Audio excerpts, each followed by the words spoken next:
Hey guys, welcome to வாழ்க்கை update. எப்போதும் போல் காலையில் இருந்துச்சு நானும் ஸ்டூடியோ கிளம்பிட்டேன். கிளம்புறதுக்கு முன்னாடி நான் அண்ணன் கடையில் கூழும் கருவாடும் சாப்பிட்டா தான் எனக்கு திருப்தியாக இருக்கும். ஸோ சாப்பிட்டு முடிச்சுட்டு ஸ்ட்ரெயிட்டாக ஸ்டூடியோ போயிட்டேன். ஸ்டூடியோ போயிட்டு செடிக்கு தண்ணி ஊற்றிட்டேன். ஏன்னா அந்த செடி வந்து என்னோட பொறுப்பில் இருக்குது.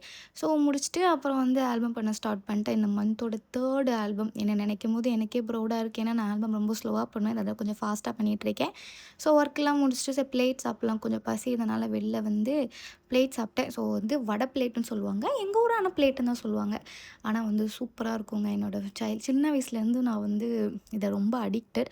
ஆனால் என்ன சங்கட்டம்னா அது வந்து டேஸ்ட்டு வந்து மாறிடுச்சு. நான் சின்ன வயசு சாப்பிட்டதுக்கும் இப்போ உள்ள டேஸ்ட்டும் ஏன் மாறுது, ஏன் வந்து டேஸ்ட்லாம் மாறுது, இதெல்லாம் மாற்றாதீங்க அப்படின்னு தான் என் மைண்ட் வாய்ஸ்லாம் ஓடிட்டுருக்கும்.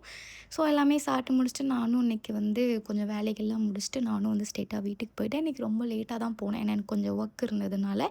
ஸோ திடீர்னு 9 ஆயிடுச்சு. ஸோ போனோடனே ஃப்ரெஷ் ஆகிட்டு, ஸோ அம்மா வந்து மதியம் நண்டு வச்சுருந்தாங்க. ஸோ எனக்காக எடுத்து வச்சுருந்தாங்க.